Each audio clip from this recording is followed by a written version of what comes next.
Oke, selamat siang sebelumnya.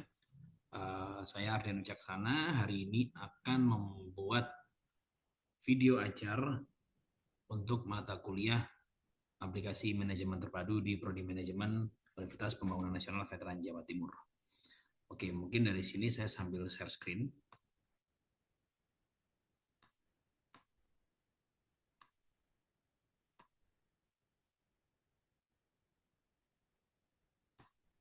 Oke, ya. Jadi mungkin di sini sedikit dari mata kuliah ini aplikasi manajemen terpadu. Saya akan menjelaskan apa itu aplikasi manajemen terpadu, kemudian definisinya, terus problem apa aja ya yang biasanya terjadi di industri, kemudian apa yang bisa kita lakukan dengan aplikasi tersebut kayak gitu. Dan nanti saya juga akan mendemokan salah satu aplikasi yang mungkin bisa mencontohkan how IMT ini works di industri kayak gitu. Oke, jadi mungkin sebelumnya saya jelaskan. Jadi aplikasi manajemen terpadu ini di sini kita akan melihat bagaimana perubahan dari proses manual ke sistem yang terintegrasi seperti itu. Oke, jadi mungkin kalau kita lihat di tantangan yang mungkin sering muncul ya di beberapa hari terakhir ini di masa-masa sekarang. Jadi masalah bisnis ini banyak yang masih belum menggunakan sistem terintegrasi atau sistem terpadu. Jadi kita lihat mungkin masih banyak data-data misalnya ada satu pabrik atau mungkin sebuah bisnis ya mungkin ya itu datanya masih tersebar di beberapa tempat. Contoh misalnya ada pencatatan yang menggunakan pencatatan di Excel, mungkin ada juga yang masih di kertas atau masih di chat mungkin di WhatsApp biasanya mungkin nge-save, oh saya melakukan pengeluaran ini, pembelian ini saya catat di WA dulu deh, saya catat di ini, ternyata itu bakal lupa dan itu sangat sering terjadi human errornya kayak gitu. Dan itu menunjukkan kalau datanya kan masih banyak ya, ada yang di sini, ada yang di sini, dan itu belum terjadi satu. Misalnya kita ada update di Excel, oh saya melakukan pembelian dan melakukan penginputan misalnya di Excel kayak gitu ya. Tapi ternyata yang di sheet yang ini belum diupdate lagi lah, ini jadi sering terjadi error di situ yang akhirnya mengakibatkan banyak banget apa ya kayak misinformasi dari situ. Nah kemudian tadi juga mencontohkan ya, jadi ada input data berulang di berbagai bagian. Saya contohnya tadi kayak jadi misalnya di sheet A, sheet B, misalnya di sini sheet ini kita melakukan pembelian inventory, misalnya pembelian barang. Kemudian di sini sheet untuk keluar masuk uang kayak gitu. Di keluar masuk uang mungkin saya bilang, oh saya beli kompor misalnya, beli kompor seharga 1 juta misalnya kayak gitu. Udah nih udah catat yang di sheet yang Excel yang apa transaksinya. Cuman ternyata kita belum input di sheet yang pembelian inventorinya, belum ditulis nih beli kompornya. Nanti kemudian ke depan ini kompor beli di mana bla bla bla, akhirnya bingung di situnya. Nah, itu yang mengakibatkan error-errornya tadi, input data berulang di berbagai bagian. Kemudian informasi tidak real time. Contoh misalnya status stok baru tahu di akhir hari. Jadi misalnya ada sebuah kafe, misalnya dia menjual susu murni misalnya seperti itu. Ketika udah jalan, hari ini udah jalan bla bla bla, kita nggak tahu nih status stoknya berapa, padahal harus beli susu murni lagi di maksimal jam 9 malam misalnya. Kafenya baru tutup jam 12, jam 9 malam kita harus kalau misalnya mau apa kulaan lagi itu masih bisa karena tokonya masih buka kasarnya seperti itu. Tapi ternyata kita nggak hitung-hitungan, kita nggak tahu sisanya berapa, jam 11 malam masih rame nih, tapi ternyata baru lihat, loh stoknya habis ternyata. Nah, akhirnya nggak bisa stok di situ. Jadi tidak real time informasinya. Itu juga mempersulit apa proses bisnis yang terjadi di situ. Nah, kemudian sulit untuk melakukan pelacakan. Contoh misalnya siapa yang melakukan apa, kapan, dokumen mana yang terakhir atau paling update. Jadi misalnya ketika melakukan pembelian suatu transaksi gitu ya. Nah transaksi ini kita nggak bisa nge-track ini siapa yang input ini ya kemarin yang input transaksi ini. Apakah si karyawan A, karyawan B, kemudian yang terjadi misalnya ada minus di situ lah, kita nggak bisa tahu nih kemarin yang ngecek yang kerjakan siapa, akhirnya salah menyalahkan gitu. Itu akhirnya itu kerap terjadi ketika kita belum menggunakan sistem yang terpadu gitu. Sama ya mungkin kayak dokumen mana yang terakhir atau paling update, misalnya pembuatan invoice, kemudian penjualan, oh ternyata ada error, ternyata nggak ketahuan ini siapa yang bikin, yang paling update dan lain-lainnya gitu. Kemudian yang pastinya adalah penyusunan untuk laporan manajemennya itu akan memakan waktu lama atau dan juga rawan salah hitung. Jadi apa sama ya seperti yang tadi saya sebutkan di awal tadi gitu. Oke, jadi mungkin setelah kita tahu tadi ya tantangannya apa aja, kita langsung masuk aja tentang ERP. Tadi kan ini mata kuliah ini adalah aplikasi manajemen terpadu, di mana aplikasi manajemen terpadu ini kita akan mempelajari ERP ini tadi. ERP itu apa?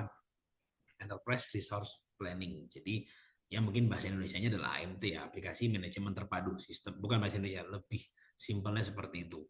Jadi aplikasi yang bisa mungkin mengintegrasikan satu sumber daya dengan sumber daya lainnya, dan juga mungkin bisa melakukan pencatatan dengan tidak secara manual, jadi bisa lebih real time seperti itu. Jadi di sini untuk definisi umumnya lah ya, di sini ada perangkat lunak yang berfungsi untuk mengelola berbagai fungsi bisnis dalam satu sistem.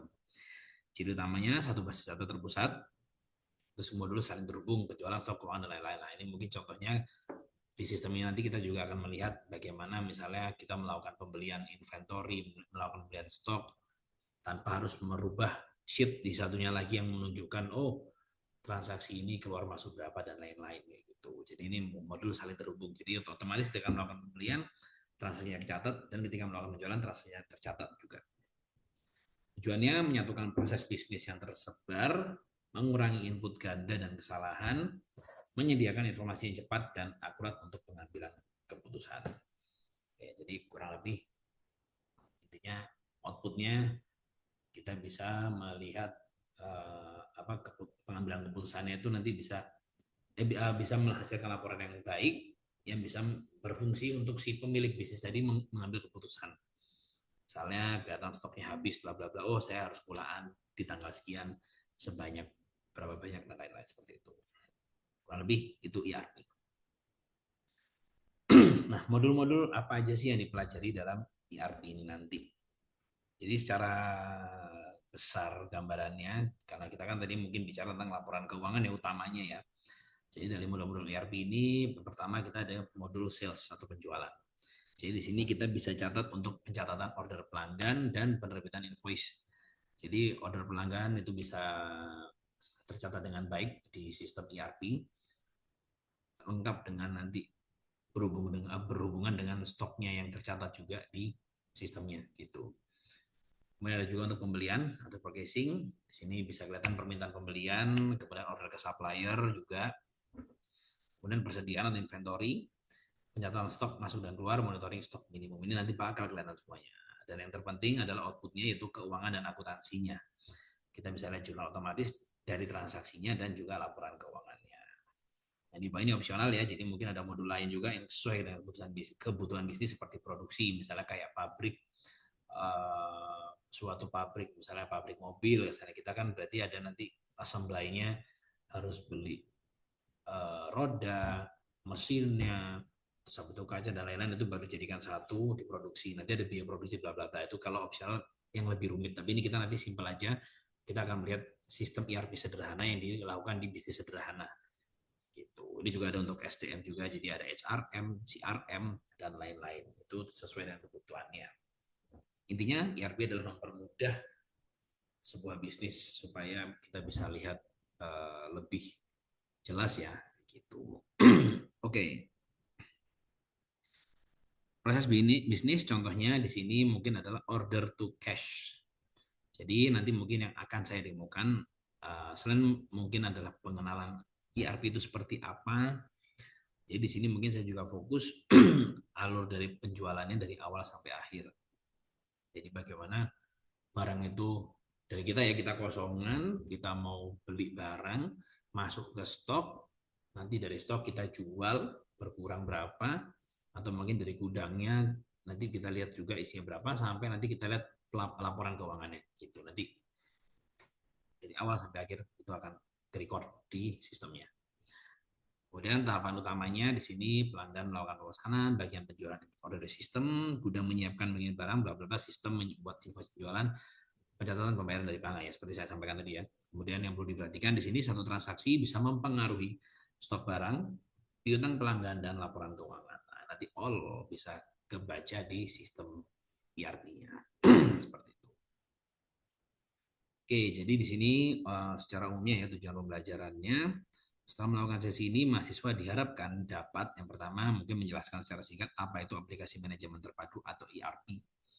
Jadi intinya dari mahasiswa sekalian bisa tahu kegunaan ERP ini untuk apa, ERP itu apa.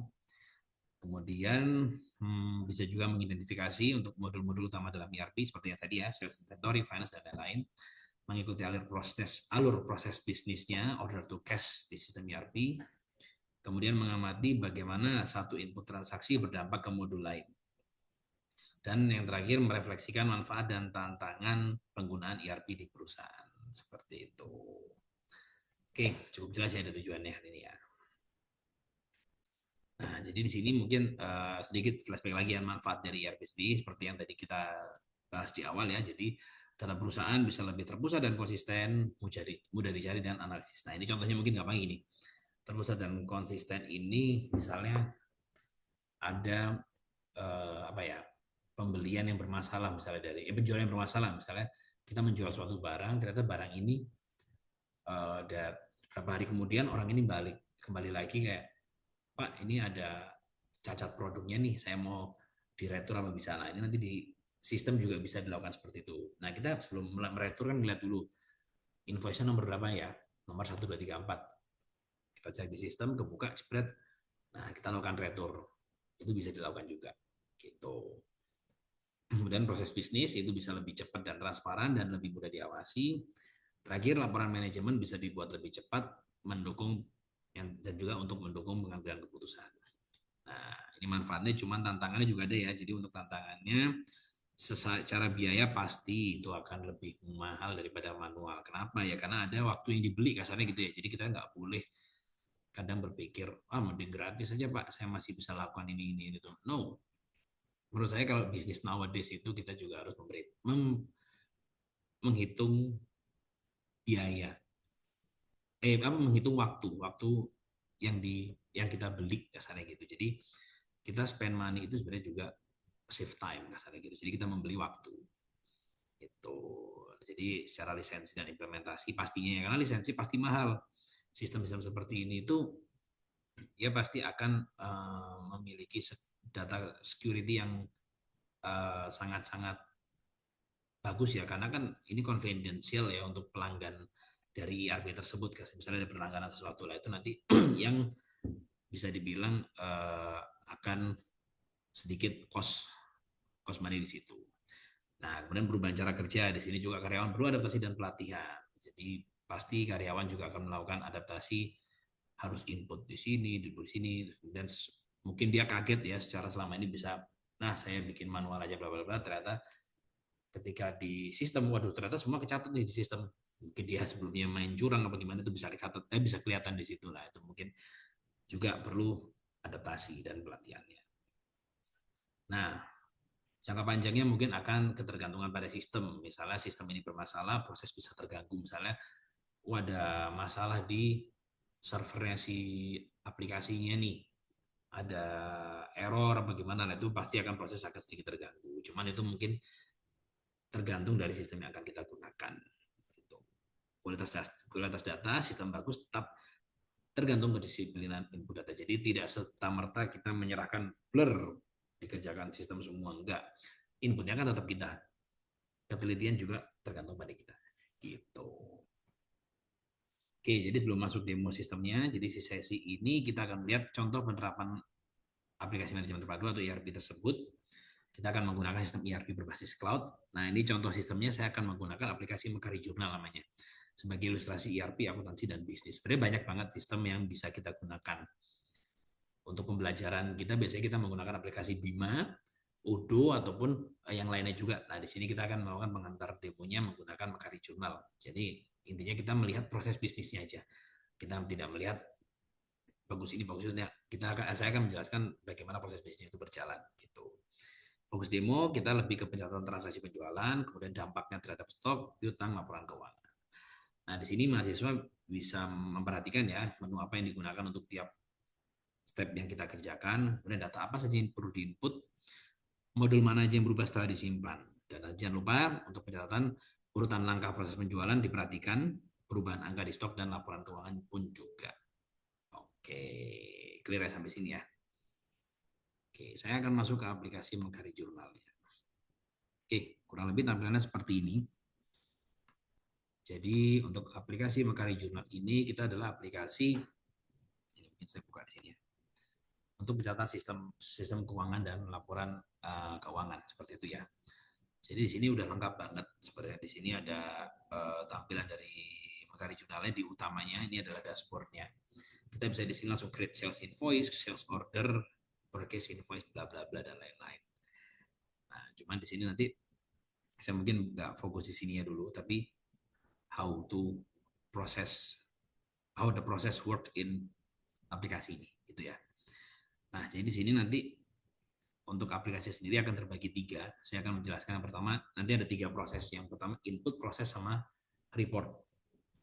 Inputnya apa? Input di sini nanti kita input seperti kontak di sini untuk pelanggan, kemudian supplier, ini bisa diinput di sini. Kemudian input produk juga, kemudian nanti bisa mungkin input aset, kemudian nanti kita bisa lihat COA-nya juga, chart of account-nya. Nah, kemudian setelah input dari data-data tadi tersebut, kita nanti akan proses di sini, ada pembelian, penjualan, kemudian cash and bank-nya juga, dan terakhir nanti kita akan lihat report-nya. Mungkin sebelum dari itu, saya mungkin tunjukkan sedikit dari sisi settings company-nya. Nah, jadi nanti kita di sini untuk AMT ini bisa membuat perusahaan dulu di sini pertama. Jadi nanti kita akan dicatat untuk company name-nya, company address, kemudian bank akunnya juga bisa dimasukkan di sini. Nah, nanti juga ada kayak logo perusahaan itu bisa diinput juga di ERP ini. Akan berhubung ke invoice-nya. Nah, setelah itu nanti ada user management. Jadi untuk aplikasi ini ada banyak ya user yang bisa digunakan. Nah, nanti kita bisa melihat kegunaannya. Jadi misalnya di sini ada role-nya apa aja kayak gitu. Jadi mungkin ada yang saya bisa lihat report aja, saya bisa bikin apa aja. Jadi ada owner, ada list manager, bla bla bla dan lain-lain seperti itu. Oke, dari sini mungkin kita masuk ke bagian input dulu nih. Pertama input adalah input kontak. Kontak di sini kita bisa input dari sisi customer, vendor atau supplier ya, employee, karyawan, atau lainnya. Gunanya apa? Di sini misalnya saya lihat nama customer, nanti di sini akan terbaca. Misalnya customer atas nama Agit ini. Nah, nanti dia kelihatan di sini profilnya. Ini bisa dilengkapin untuk kontak, namanya perusahaan bla bla bla, account banknya juga. Kemudian juga ada account mappingnya ya, jadi akan transaksi ini akan masuk ke account payable yang mana, account receivable yang mana, di sini ada semua. Kemudian lihat transaksi juga, si Agit ini, ada utang berapa, ada transaksi berapa, totalnya berapa, transaksi apa aja ini bisa direcord di sini. Itu gunanya untuk pencatatan kontak di sini. Nah, mungkin selain pelanggan, yang penting adalah kita adalah pencatatan untuk vendor berarti. Nah, vendor ini berguna untuk kita misalnya akan melakukan pembelian terhadap salah satu supplier kita. Jadi misalnya di sini ada supplier bisa kita search di sini ya. Nanti bisa misalnya ada eh, toko kelontong misalnya. Nah, ini ada PT Supplier ABC misalnya di sini. Nah, ini bisa kelihatan ya, ada transaksinya apa aja, kita beli apa aja di sini, bla bla bla. Itu dari sisi supplier. Jadi kita bisa kelihatan juga, kita ada overdue payables-nya yang belum kita bayar berapa. Nah, di sini ada. Begitupun juga dari sisi kontak sudah, nah ini dari sisi produk. Produk di sini kita juga bisa buat ya produknya di aplikasi ini yang akan kita jual apa aja. Jadi lengkap di sini ada produk code-nya, produk kategori, bla bla bla dan lain-lainnya, unit, by price dan lain. Itu. Jadi kurang lebih kalau untuk input itu gimana sih kita sebenarnya input barang-barang yang kita jual, suppliernya siapa aja, pembelinya siapa aja, bla bla bla. Nah yang terpenting sebenarnya adalah prosesnya. Nah, kita contoh misalnya proses dari sisi purchase, dari sisi pembelian dulu. Masalahnya kita berarti beli barang dulu. Misalnya gini. Nah gini, kita bisa create di sini. Misalnya contoh ini create new purchase, purchase invoice misalnya. Nah, nanti kita bisa pilih di sini vendornya siapa. Misalnya vendornya supplier ABC. Nah, ini. Nah, nanti kita bisa lihat. Nanti saya pindah dulu. Oke. Alamat email siapa, transaksinya kapan, due date-nya misalnya dia mau bayar hari ini ataupun masih nanti, jadi kita bisa catat di sini. Berarti kita nanti dia mungkin bayarnya termin berapa dan lain-lain itu bisa kelihatan di sini. Nah, currency juga, nah produknya kita pilih, misalnya ayam, contohnya lah misalnya.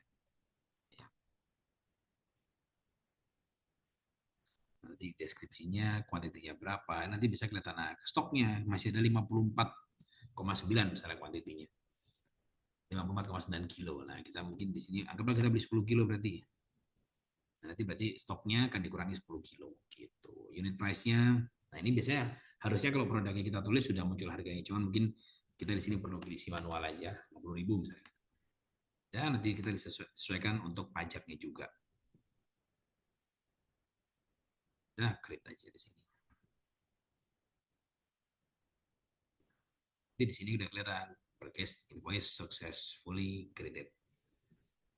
Nah, udah kelihatan keluar segini. Nah, ini kalau mau kita lihat di sini invoice template seperti ini.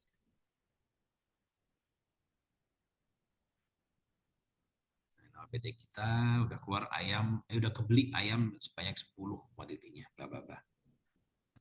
Dan nanti langsung otomatis dia akan tersimpan di stoknya. Jadi nanti kita kalau lihat di produknya, ini kan sudah kebeli ya, nanti akan masuk di produknya juga, stoknya akan update. Nah kemudian kita nanti lakukan penjualan di sini. Oh sebentar, saya bukakan stoknya dulu mungkin ya. Saya buka sisi produk dulu. Nah, saya di sini cari ayamnya. Nah ini ayam bisa tadi beli. Oh maaf, tadi kan total stoknya 54 ya, terus saya beli 10 kilo lagi, berarti nambah, maaf, bukan berkurang, bertambah. 64,9. Nah ini kelihatan, total stoknya ada 64,9. Kalau kita lihat ayamnya, nah ini date bla bla bla, buying info. Nah, produk transaksi ini akan kebaca di sini. Terakhir pembelian hari ini tadi, 24 November. Nah, udah catat semuanya. Intinya semua pencatatan tercatat. Ini juga catat nanti siapa yang bikin dan lain-lain. Nah, kita mau jual, kita masuk ke sales. Nah, di sini juga bisa untuk pembuatan quotation dan lain-lain, tapi kita langsung bikin invoice-nya aja. Sales invoice. Nah, di siapa customer-nya di sini.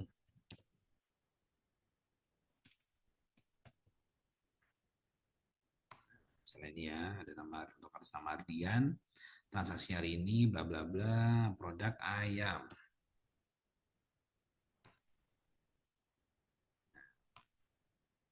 Oke, kita tulis 5 kilo bagaimana. Unit price-nya tadi mungkin beli 50.000, kita beli 75.000 misalnya. Nah, nanti teksnya juga tulis di sini. Udah deh kita create aja. Nah, invoice-nya ya sudah muncul di sini. Kalau kita lihat nanti di sini tuh bisa dilihat di sini. Hmm, kita preview lagi PDF-nya. Nah, seperti ini. Jadi kelihatan pembelian kita bla bla bla seperti ini. 400. Nah, tentunya nanti akan ketika udah dilakukan pembelian, kita akan terhubung sama stoknya juga. Ya,